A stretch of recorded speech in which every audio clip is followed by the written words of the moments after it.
nurses from Whittingham Hospital near Preston are to spend Halloween in one of Britain's most haunted houses. Organiser of the sponsored sleep-in, Mavis McAteer, said, "We're down-to-earth people, but can't help feeling a little apprehensive." Chingle Hall, supposedly the most haunted house in Britain, was built in 1260. It was the birthplace of the Catholic martyr St. John Wall, who was executed in 1679 for his beliefs. But Chingle is perhaps more famous for the inexplicable happenings that have taken place there. I sort of felt, again, the footsteps underneath, and then looking over there, I just caught an indefinable shape going round the back of the door. I was a skeptic, but there comes a time when you've got to say, there is something else. And Chingle Hall is certainly something else.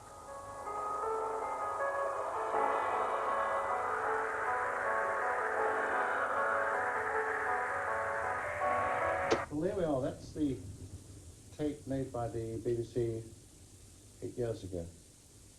And interesting, really, because here's a chap who's gone away and he's done 6 ghost hunts and done 6 broadcasts and come up with nothing. And then somebody said, go to Chingle. And you've heard the product. Now, we're not going to tell you a lot of other things that may or may not happen. There are a whole host of things that can happen and that sometimes people do experience. What tonight's really about is for you to, if you like, conduct your own experiments. And we would suggest that quite a lot of things that happen you may find would be really quite subtle, not sort of obvious big bang things.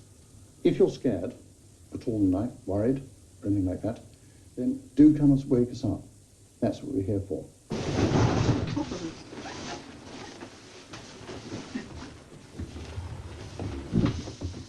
Jackie, why are you doing this? Why are you spending the night in a haunted house? Really, to raise money for the hospital. But why this way? I mean, why a haunted house? Well, there must be easier, ways to do it, but it was just suggested and it seemed a fun idea at the time. Do you believe in ghosts? I'm not sure. Maybe I shall know in the morning. I think I'd like to experience something. That's... Why? What would it?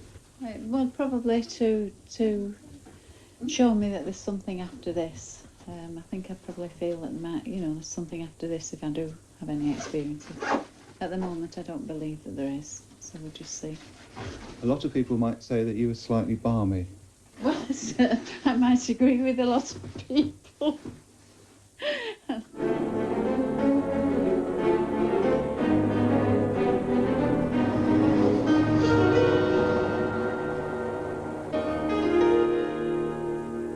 There are more recorded apparitions seen in Great Britain and Ireland than in any other country in the world.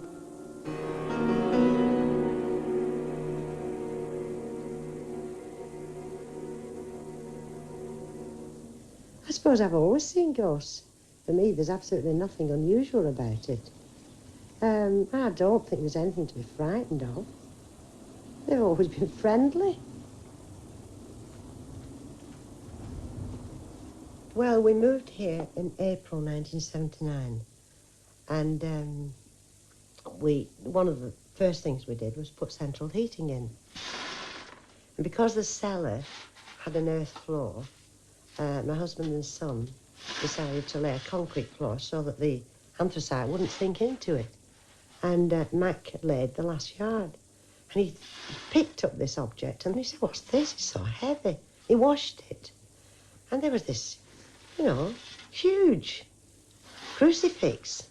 We had various local people who were interested in archaeology, and we had the church people came, both sides, and they were very divided. One lot said it was, or they thought it was, Victorian. The other said it was medieval. They were all certain it was made of iron and lead. They were all certain it had come off a tomb because there was a stone on the back of it. It hadn't been nailed anywhere. But as yet, we've still not found anyone that can give us any real information about it. I would like to know about it, because it was after finding that I first saw Dominic.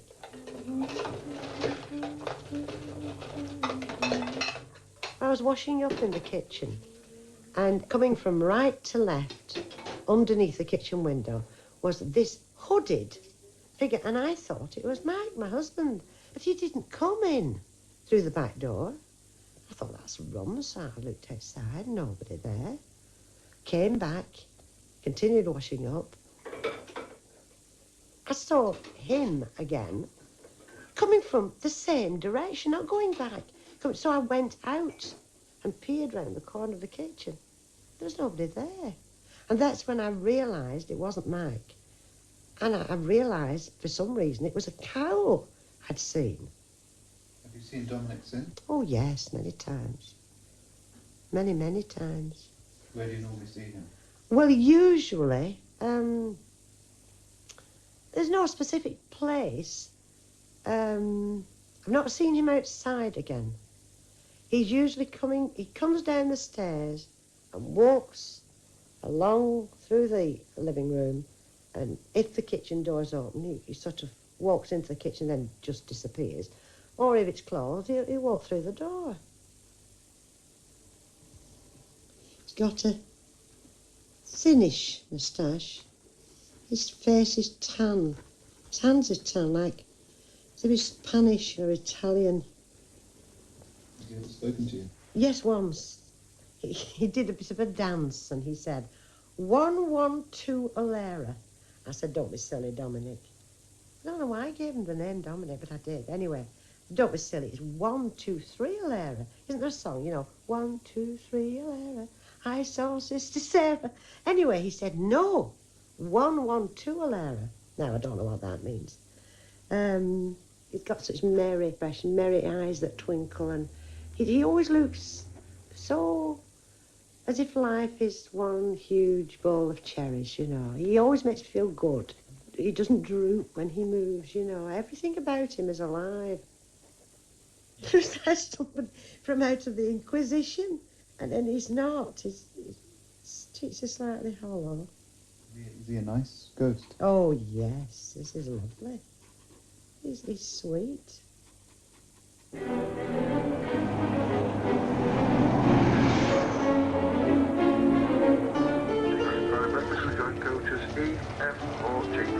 He came striding out of the mist, raincoat flapping in the wind. Then I noticed there were no footprints in the snow and knew that he was a ghost. I felt he was evil, and I was absolutely terrified. And I knew the only way to get out was to get past him. So I made a dash to get out, and as I went past, I could feel him pushing me down the stairs.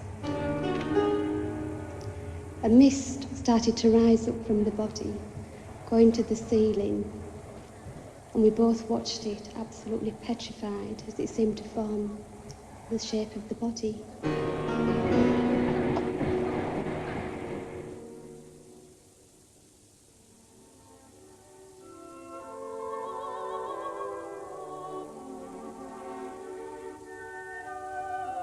When we pass over, it is our essential selves that survive, our true personality, bearing our character as it was at the moment of death. However, there are those whose characters are vitally attached to earthly things, perhaps to a loved one or to some particular place that figured much in their lives or in the circumstances of their death. These spirits are reluctant to progress further into eternity and so become trapped between this world and the next. So when I hear of a haunting, I do deeply search into the haunter and then find words and ceremony that the spirit will both understand and respond to. Kate Babington was born in 1634, the daughter of the governor of Tynemouth. Not only was she a great beauty, but she was a deeply religious lady. She was a Puritan with sympathies with the Covenanters, and during the Long Parliament, she had the local vicar evicted from his pulpit by the son of her blacksmith. And in installed her own minister. However, at the restoration of the monarchy, the vicar was reinstated, and he exacted his revenge by imprisoning her in her own tower at Harnham, where she remained for 2 years until she died. It is said that her ghost, for hundreds of years, has haunted the place. The present owner, a grand old man called John Wake, has invited me to go up and investigate. Is it true that a previous owner of this hall actually tried to shoot the ghost of Kate Babington? Oh, yes, yes. What did he do? Oh, well, he thought that was the ghost, the dragon, you see. Oh. He thought that he shot it, you see.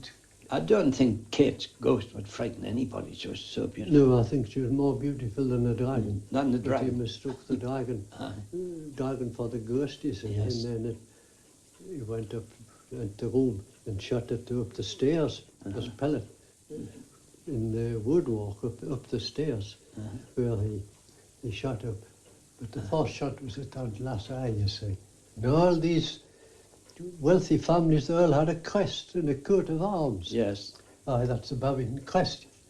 How vain is the help of man, Kate Babington. Omnia vanitas, all is vanity. June the 9th, 1670. Yes, she wrote that when she was imprisoned in this room with her diamond ring. How vain is the help of man. That would include her own husband even. They hadn't helped her with her religion. Well, she wrote this Yes, only 2 months before she died. yes, In this room. yes, yes. Why couldn't she escape from that window? Oh, well, it's high out there, you know, you look down at the treetops. So she was a proper prisoner in here. When she died, she was taken from this room. Where is she buried? Oh, she's buried in a tomb in the garden, hewn out the solid rock. Her husband got it.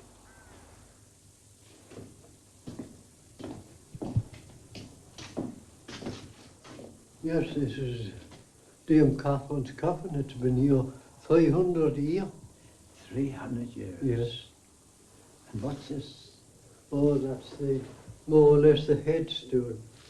She wrote this poem when she was in prison. My time is past, as you may see. I viewed the dead as you do me. Or long you lie as low as I, and some will look on me. John, have you ever seen Kate's ghost? Well, I haven't seen the ghost, but I know of her presence. It's like the Russian mighty wind, you know. You don't see it, but it's there. In the presence of our spirits here, it's really a haunted house.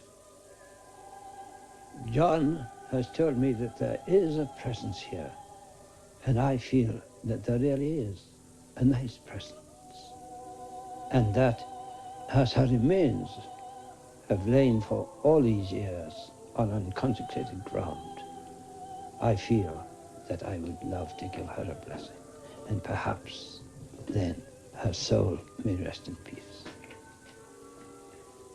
We bless thy holy name, O Lord, for all thy servants departed this life in thy faith and fear, especially thy servant Catherine, beseeching thee to give us grace so to follow their good examples, that with them we may be partakers of thy heavenly kingdom. Grant this, O Father, Jesus Christ's sake, the only mediator and redeemer.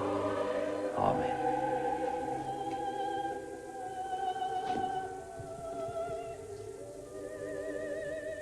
Catherine, now that we have spoken these words of blessing, we hope that it will be to thee not only a blessing, but that you may find peace and rest everlasting.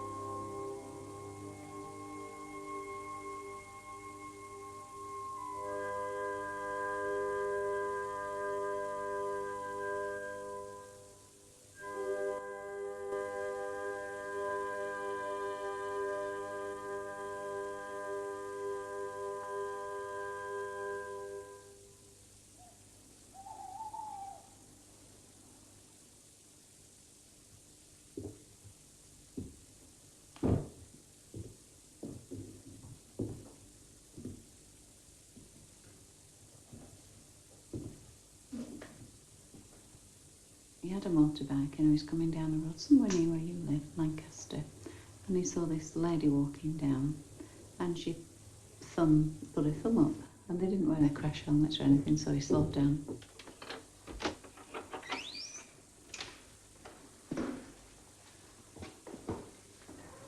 So she got on and he went a little way, and where she'd said she wanted to go, he slowed down to let her get off. Turned around and she wasn't there. So he went back and he drove up and down a couple of times, and he was really worried, and he decided he'd go into a pub and have a double whiskey. So he was talking to the barman and he told him what had happened, and the barman said, well, you're not the first, it's happened once or twice on this stretch of the road.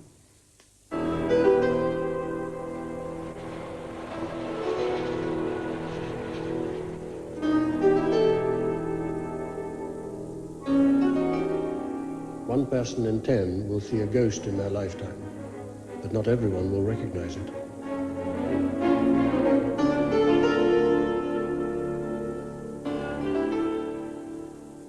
I've lived in Todmorden all my life, and that is 52 years. I spent quite a lot of time in my younger days with these two great aunts who brought my father up. They were in the 70s, 80s at the time. Ruth, yes, she was quite a lady, was Ruth. And when she was a young girl, she had an accident and she broke her shoulder. And that was how she got this deformed right shoulder. You couldn't mistake Ruth for anyone else. She always dressed in a navy blue French beret and a navy blue raincoat. And she had her black shoes on weekend and her highly polished black clogs for work. She must have been only about 5 foot, very small, but very quiet and very reserved. Emma, she was a lovely person. She loved young people, and I just used to love to go up and spend time with her, and to live together at the top of Bride Street.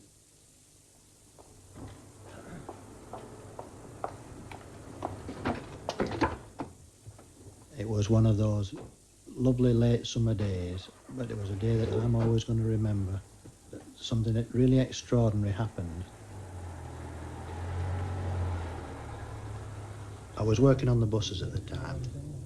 I went home, would be 9:15, and I decided to run my wife down into town, like she was going shopping or something. And we were driving down Garden Street, and I suddenly saw this figure who I knew to be Ruth. And I drew past her and stopped, and I was just about to reverse to pick her up, and I looked over my left shoulder and I couldn't see her. And I said, well, she was there, where's she gone? And my wife said, are you sure it was Aunt Ruth? I said, yes. She said, Ruth's been dead for 2 years.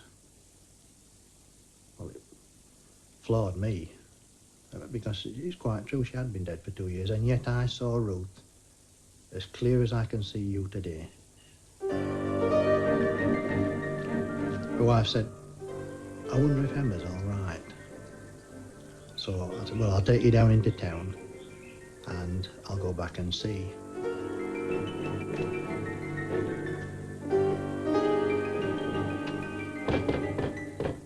The door was locked, and I looked through the curtains, and there I could see Emma sat in this little chair in front of the fireplace. The fire was out.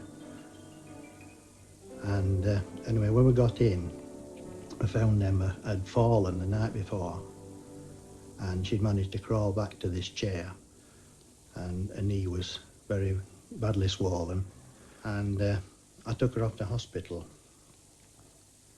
And Emma said at the time that we got back, she'd wish Ruth were there, because Ruth would have known what to do, but Ruth would have been able to get some help. But Emma didn't know at that time that Ruth actually had helped her.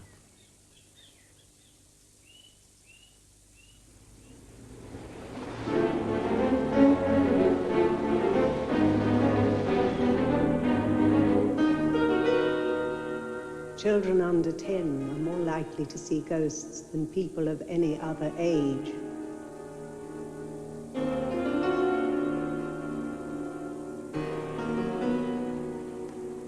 My mum died in October 1982. On anniversary of her death, on her birthday, Mother's Day, there's me and my children and my sister. We go to the crematorium where her ashes are. We read the Book of Remembrance, leave flowers. We go to the place where her ashes are buried, and there's a little plaque with a name, my dad's name, and a little bush.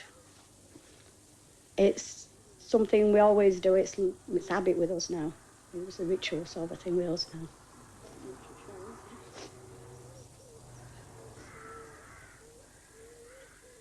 Well, we all thought the world of her. We all loved her very much, and she was always there if you ever needed her. Kids really loved her, especially our Nicola. She really loved her Grandma Ward. She was very close to her. She'd always be there if you needed her, and she'd always be happy, go-lucky type person. And, well, she just used to do, you know, just to keep us occupied and take us out and buy sweets and things like that.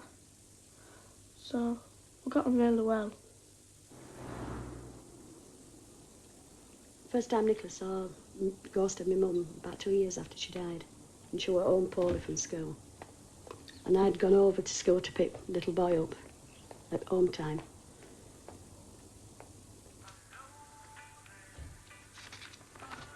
I was reading a book in front of the fire, and I heard a noise, and I got up and I turned round and my mum was stood there, and I just jumped up and I run.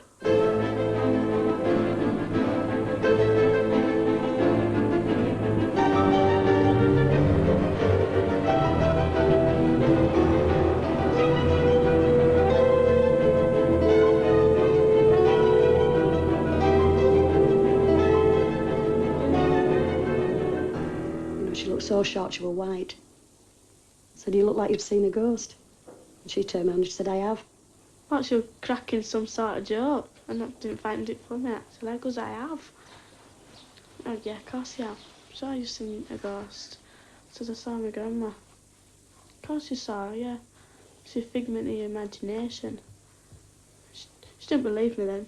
I had to get out, going on at her all day, wasn't I? Well, until tea time, yeah. After tea time. And then I told her what she had on.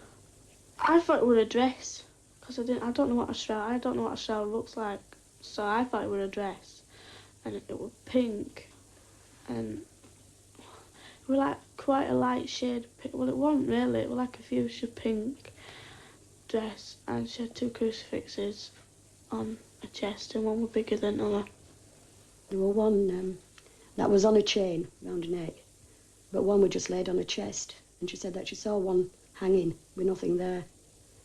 And there were only me and my sister who saw my mother the night before the funeral in Chapel of Rest. So there's no way she knew, because we never even talked about it after. So that's what really convinced me. And the pink shroud. There's no way she knew about it at all. She just keeps popping up, and I don't expect her to. She frightens me sometimes. It really does scare me. First time I saw her, I thought, I'm going crazy. Something wrong here. Brain disorder. First time I heard it, I thought, yeah, pull the other one. Because she's usually joking to me, is Nicola. And so, when she told me what she was wearing, I went down to ask my mum. And she said, yeah, it was true, and that convinced me. Are you pleased to see her? Yeah, I am. Because it just feels like it's like she's still alive, do you know what I mean? It's like she's still alive.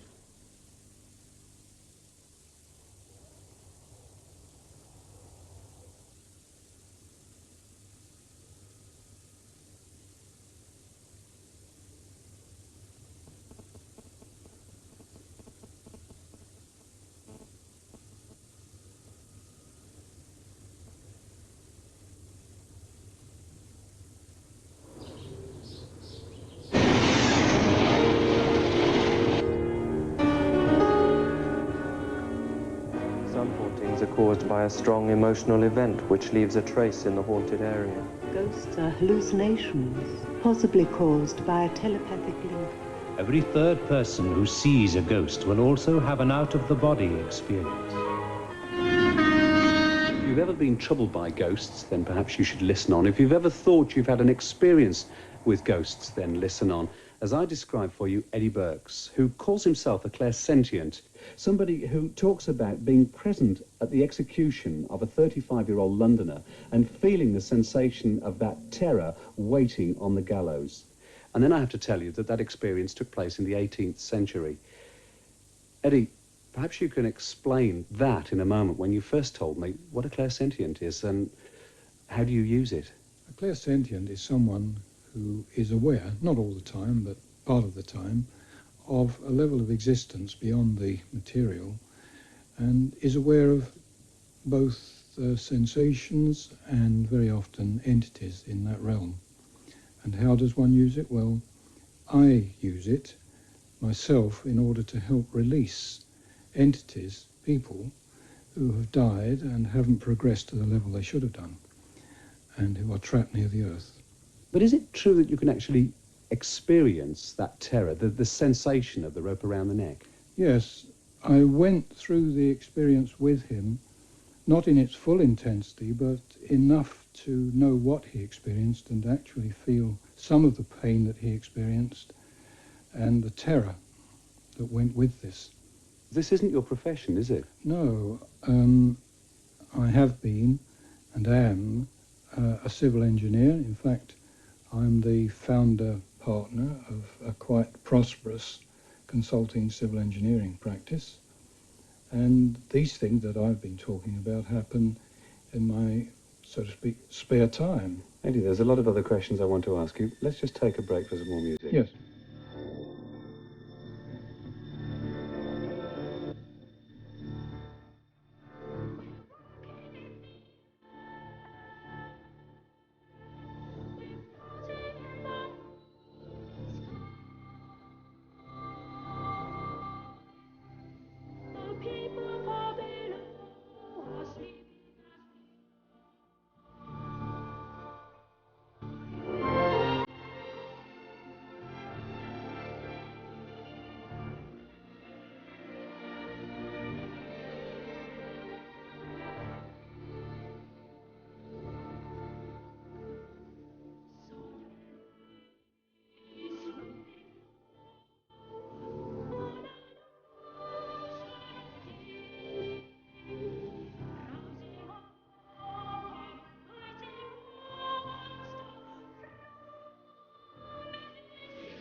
I'm talking with Eddie Burke, and as you've heard already, some very strange, perhaps bizarre experiences that he describes.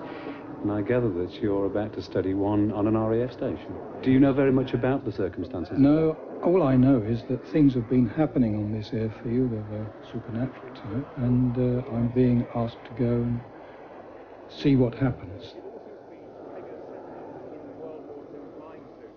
Just as I walked out of the door, a figure was stood just where you are, about 6 foot tall, quite broad-shouldered.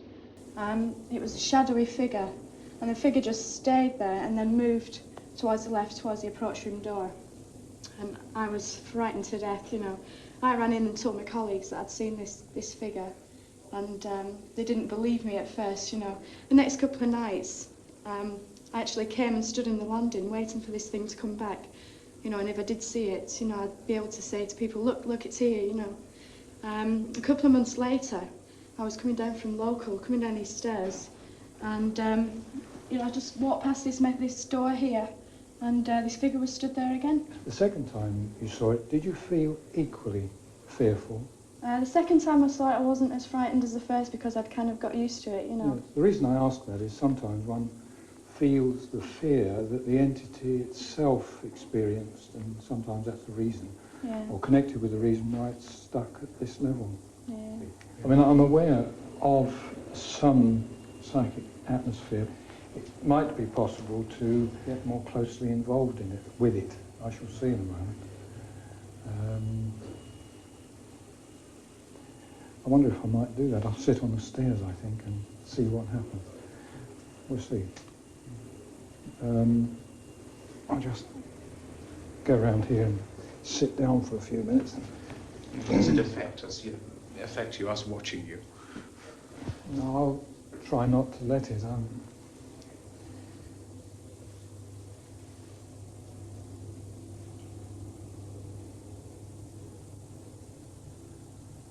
The feelings I'm getting at the moment are that this man that you've seen was killed. I think somewhere in this vicinity, out on the airfield.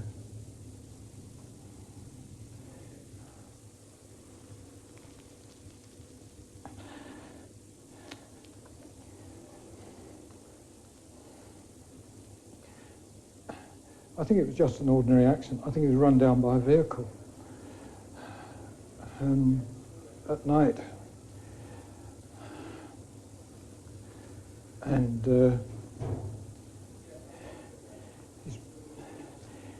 his back was broken and he was in some considerable pain.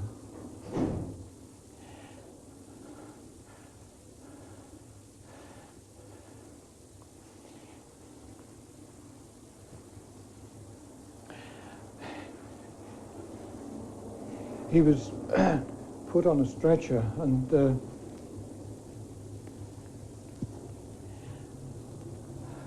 I think he was brought into this building,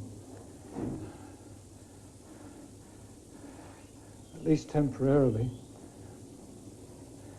Oh, and he died here. There's a great weight on his mind that he'd not prepared himself or his family affairs for this sudden demise. And there's a great anxiety with him to put matters right. He doesn't understand, I think,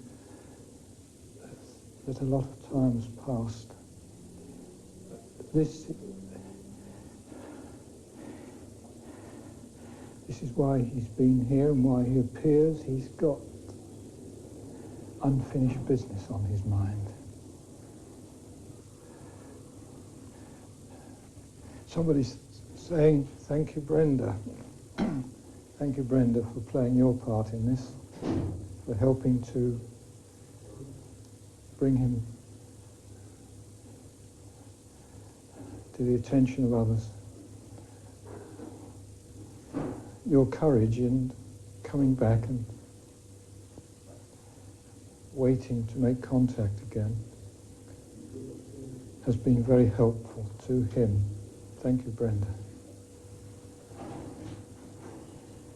There's a wonderful feeling of light and lightness coming through now, and I feel I'm coming to the point where I can just hand over. I've done my bit. The team, to us, the invisible team of spirits on the other side, are now taking him into their care. I say God bless him, and I leave him to their attentions, because now I know he will be quite safe.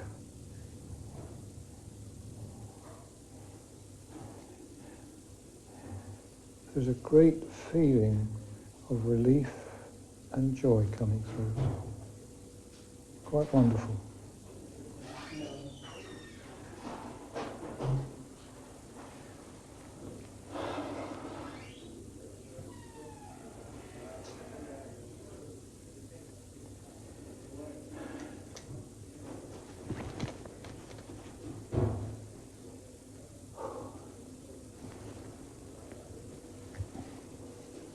Right. He won't be seen again. Great. Well done. Congratulations. Thanks. Thank you, dear. Strong experience.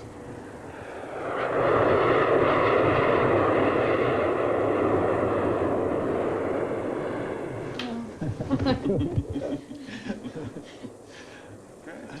Must be a very satisfying feeling, I should think, Eddie, isn't it? Oh, it is. I mean, it's like turning the key and letting someone out of prison. It's wonderful, really. Is it I mean, do you find it very physically exhausting, mentally exhausting? I'm still carrying some of his, I've got a little of his dying pain. He got, after he was knocked down, his breath began to come very suddenly, and he was gasping for air. That was the feeling I was going through. And this wasn't, I don't think this was air. I don't think this was during the wartime at all. I think this has happened during peacetime. It'd be interesting to find out if there was an accident of this sort.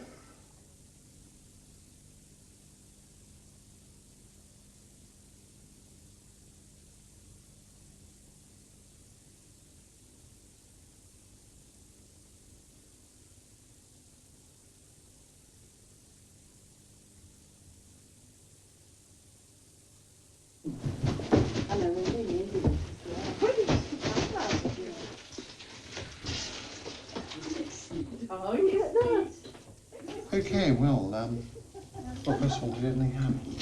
I mean, I can remember Mavis saying to me, Jackie, are you cold? And I said, no, I'm as warm as toast. And she said, I'm absolutely frozen. And how long did it last for? Oh, all night.